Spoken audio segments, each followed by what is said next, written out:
time. You think 60 is the new 40, or whatever nonsense they are selling now.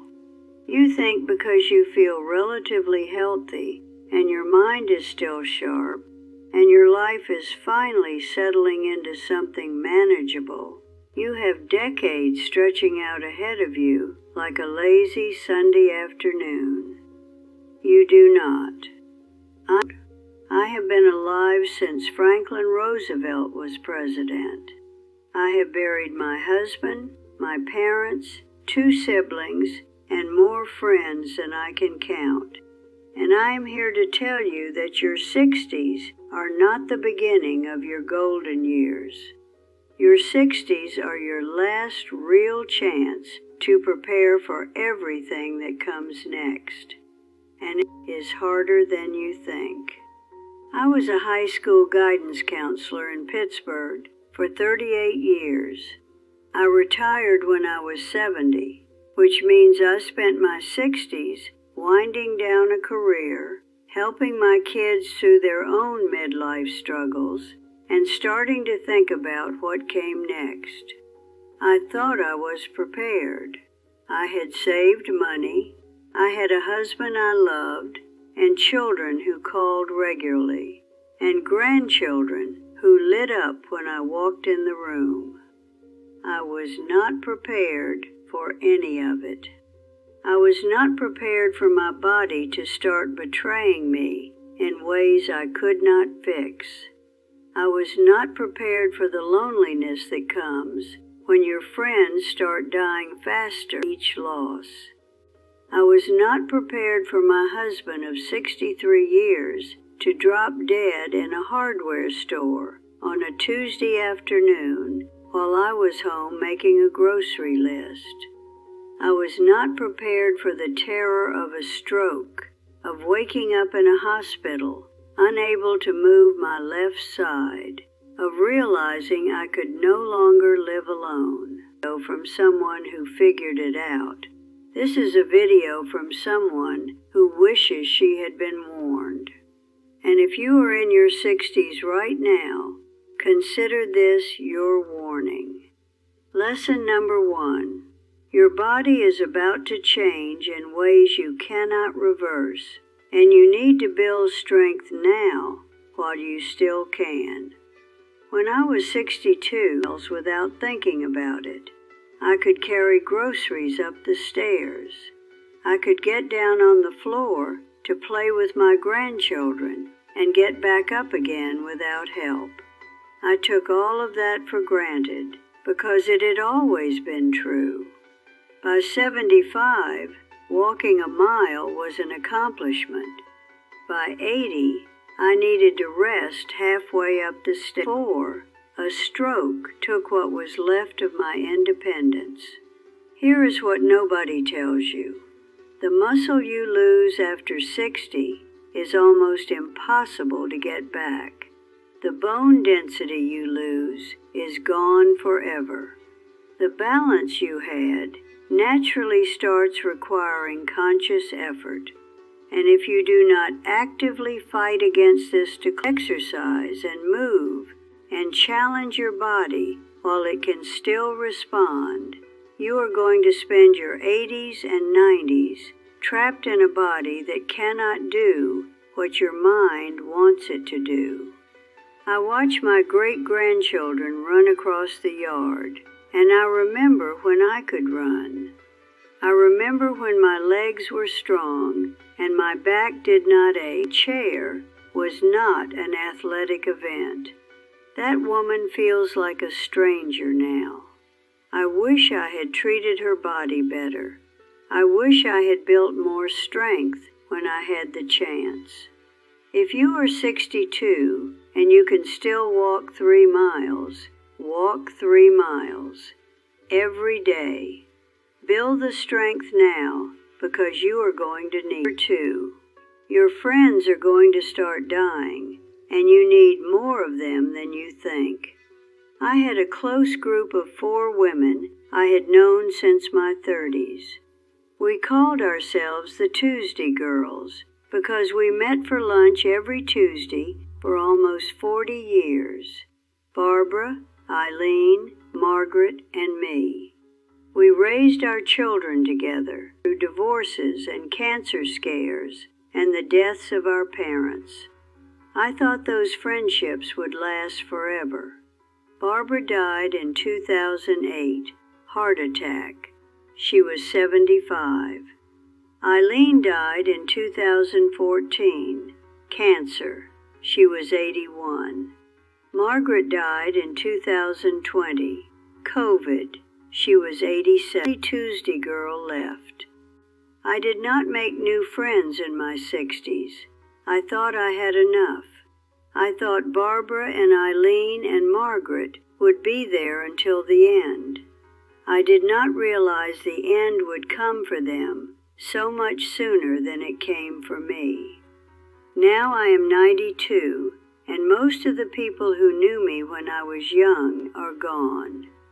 My grandchildren visit when they can, but it is not the same as having a friend who remembers what you were like at 35.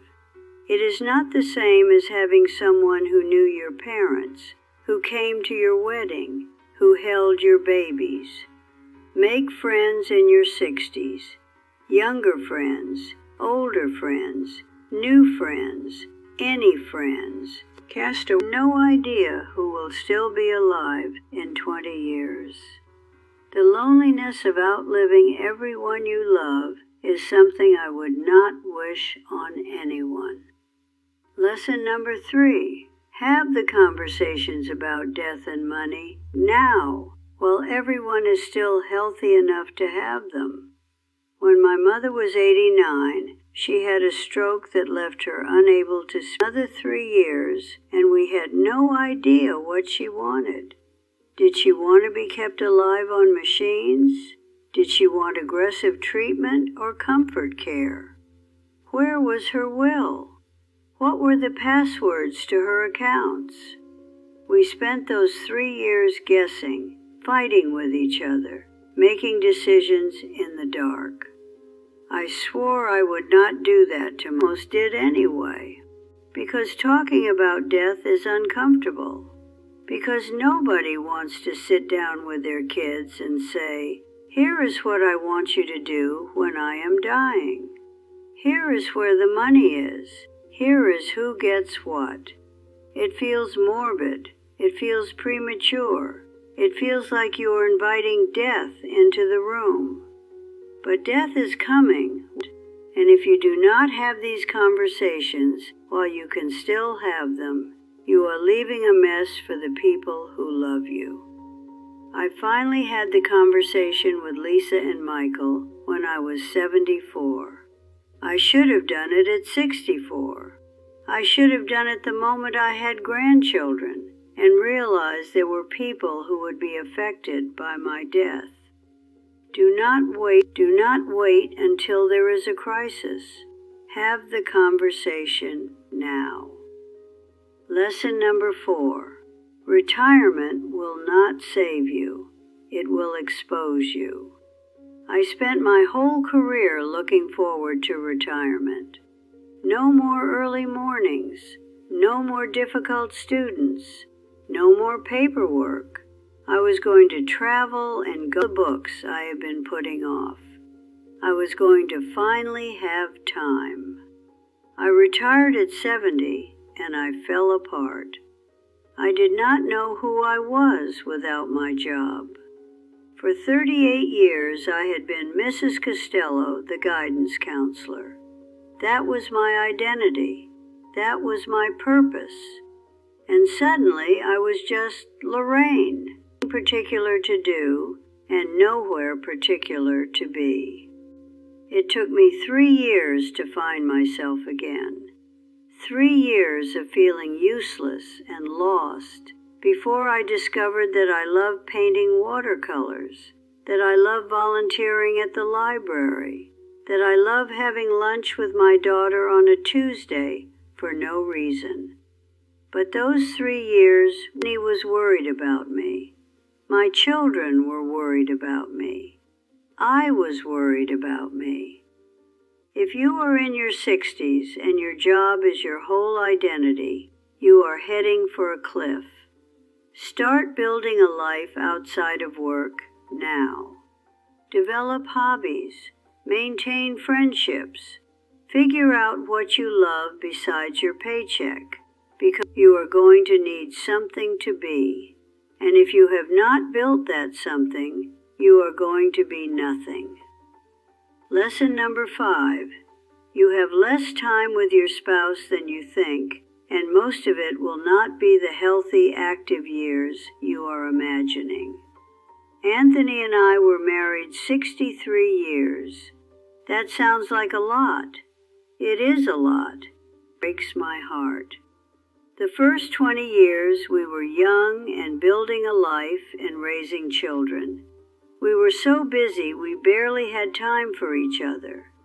The next 15 years included that terrible period when we almost divorced, and then the hard work of rebuilding. It was not until our 50s that we had a truly good marriage, and by then we had together. Of those 30 years, 10 were healthy and active. We traveled. We enjoyed our grandchildren. We had energy and curiosity and functional bodies. Then Anthony started slowing down. Then I had my stroke.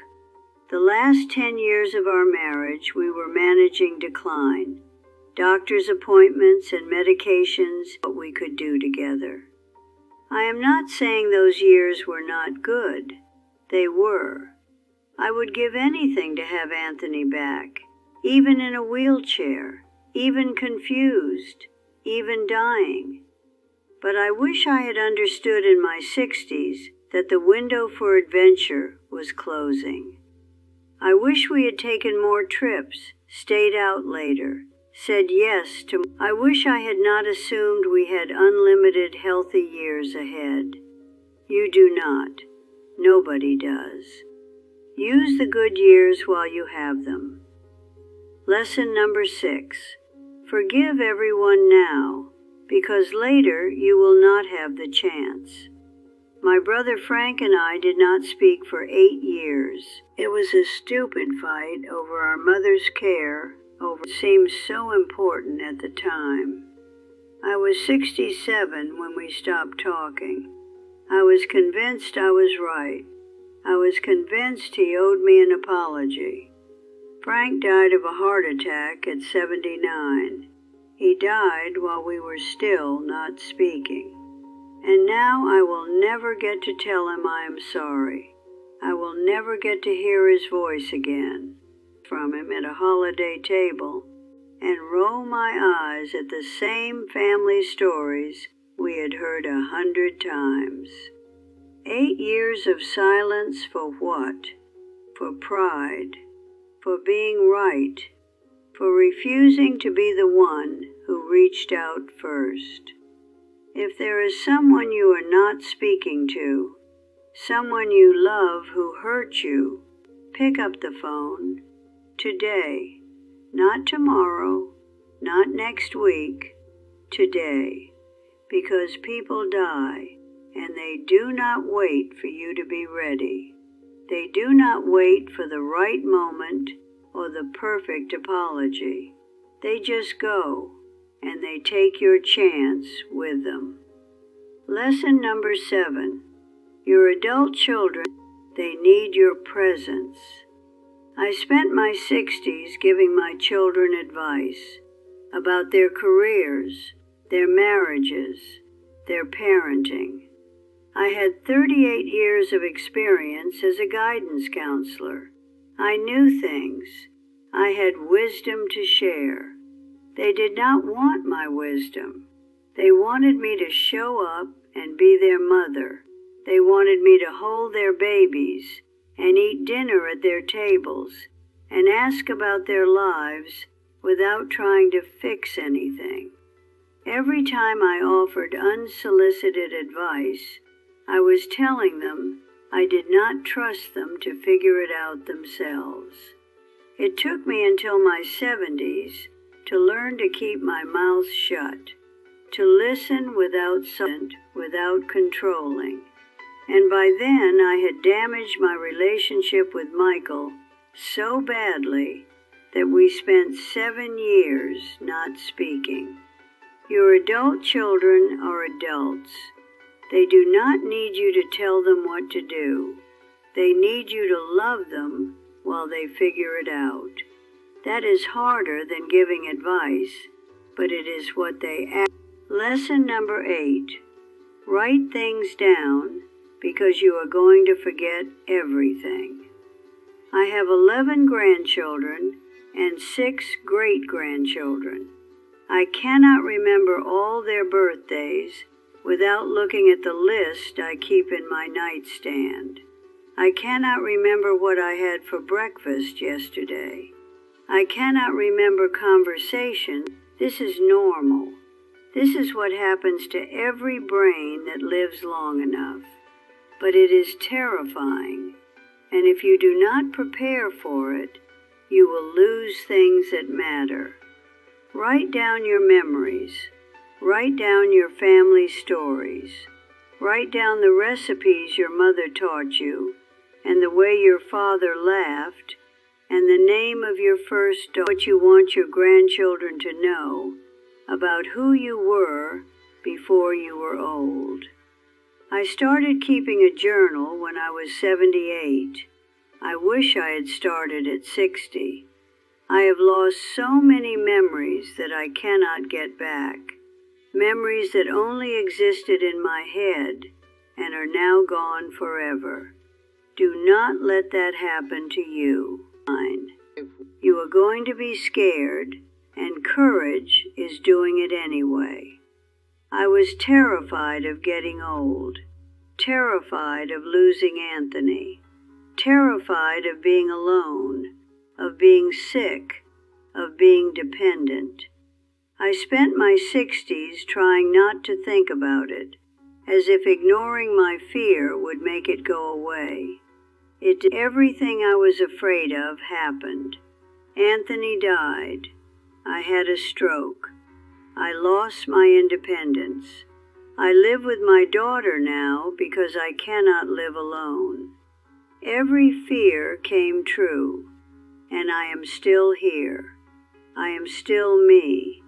I still laugh at my granddaughter's jokes and look forward to my great-grandson's good cup of coffee in the morning. The things I feared did not destroy me. They changed me. They diminished me in some ways, but they did not end me. You are going to face loss and decline and death.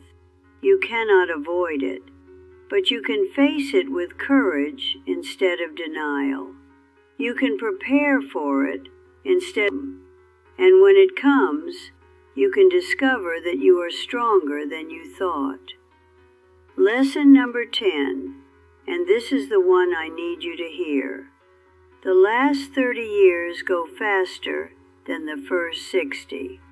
I blinked and I was 70. I blinked and I was 80. I blinked and Anthony was dead and I was 92. And now I am sitting here wondering where it all went. When you are young, time moves slowly because everything is new. When you are old, time moves fast because you have seen it all before. The seasons blur together. The years collapse into each other. You wake up one morning and realize a decade does not account for it. I am not saying this to frighten you. I am saying this so you pay attention. Pay attention to your 60s. Pay attention to your 70s. Pay attention to every single day, because it is going faster than you think, and you cannot slow it down, and you cannot get any of it back. My husband Anthony died 6 years ago. Years together, and then he was gone in 45 minutes. A stroke in the plumbing aisle of the hardware store. That is where they found him, surrounded by PVC pipes and copper fittings. He was a plumber for 40 years. He would have thought that was funny. I talk to him every night before I fall asleep. I tell him about the grandchildren. I tell him I miss him. He does not answer, but I keep talking anyway, because that is what love becomes, a conversation with someone who is not there anymore. I am 92 years old. I have a photograph of Anthony on the shelf behind me. I have outlived almost everyone I have ever loved. If I could sit across from that woman who thought she had all the time in the world, I would grab her by the shoulders and I would say, "Listen to me. It goes fast, faster than you can imagine. So pay attention, be present, say I love you, take the trip, make the call, forgive the grudge." You will be 92 and alone in your daughter's living room, talking to a camera, hoping that someone out there hears you before it is too late. Do not waste your 60s the way I wasted mine. You still have time, but not as much as you think.